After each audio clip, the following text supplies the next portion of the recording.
అతిలోక సుందరి శ్రీదేవి నటిమణి కూతురు జాన్వీ కపూర్ గురించి ప్రత్యేకంగా చెప్పాల్సిన అవసరం లేదు. తన అందం మరియు అభినయానికి ప్రతి ఒక్కరూ ఫిదా అవ్వాల్సిందే. మత్తెక్కించే కళ్ళతో కుర్రకారు మనసును దోచుకుంటోంది. శ్రీదేవి వారసత్వాన్ని అందిపుచ్చుకుంటూ ఇండస్ట్రీలోకి అడుగుపెట్టినటువంటి జాన్వీ పెళ్లి ఇప్పుడు హాట్ టాపిక్గా మారింది.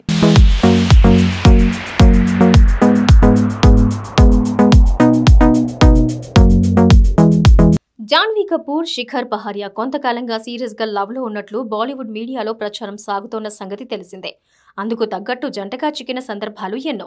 కలిసి పబ్లకు వెళ్లడం దగ్గర నుంచి గుళ్ళు, గోపురాలు చుట్టేయడం, తిరుపతి దర్శనాల వరకు ఈ జోడీ మీడియాలో నిత్యం హాట్ టాపిక్ గా అయింది.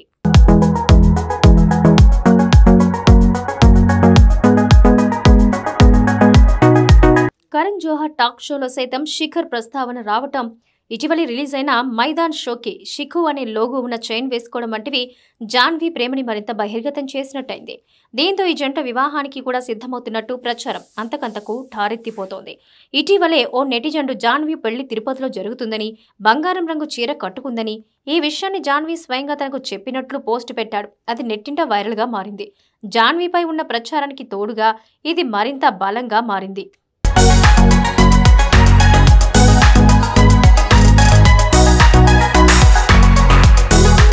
నెటిజన్లు జాన్వీ స్నేహితుడు, అందుకే అతడి ద్వారా విషయం బయటకు పొక్కిందని కొందరు భావించారు. అయితే తాజాగా ఈ ప్రచారాన్ని పోస్ట్ ని జాన్వీ ఖండించింది. ఏదైనా రాస్తారా అని ఖండించింది. ఈ పోస్ట్ కి అభిమానులు కూడా సరదాగా స్పందించారు.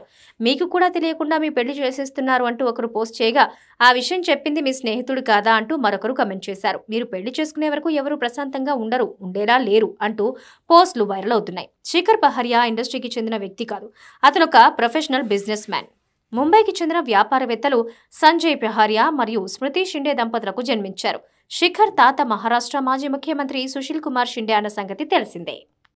ఎన్టీఆర్ దేవర రిలీజ్ డేట్ విషయం ఇప్పుడు ఇండస్ట్రీలో హాట్ టాపిక్ గా మారింది. కొరటాల శివ దర్శకత్వంలో పాన్ ఇండియా స్థాయిలో భారీ హంగులతో ఈ చిత్రాన్ని తెరకెక్కిస్తున్నారు. ఇటీవల విడుదల చేసిన గ్లిమ్స్ తో సినిమాపై అంచనాలు మరింత పెరిగాయి.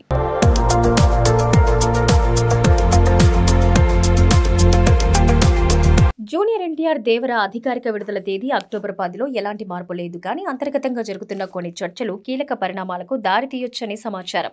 దసరా పండుగకు రావటం కన్నా 1-2 వారాల ముందే ప్లాన్ చేసుకుంటే కనీసం 3 సుదీర్ఘమైన వీకెండ్లు దక్కుతాయనే ఉద్దేశంతో వేగం పెంచాలనే ఆలోచన దర్శకుడు కొరటాల శివ సీరియస్ గా చేస్తున్నట్టు వినికిడి.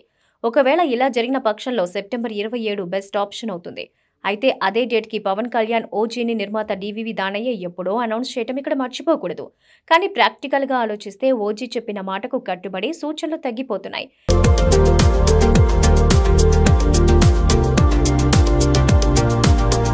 టీడీపీ జనసేన కూటమి అధికారంలో వచ్చే అవకాశాలు ఎక్కువగా ఉండడంతో పవన్ కళ్యాణ్ అంత సులభంగా డేట్లిచ్చే పరిస్థితి రాకపోవచ్చని విశ్లేషకులు అభిప్రాయపడుతున్నారు. అదే జరిగితే ఓజీ డెడ్ లైన్ అందుకోవడం అసాధ్యం. దర్శకుడు సుజిత్ కి అవసరమైంది కేవలం 4 రోజులే అయినప్పటికీ అదంతా కేవలం ఇండోర్ షూట్ కాదు. ముంబైతో సహా పలు ప్రాంతాలకు వెళ్లాల్సి ఉంటుంది.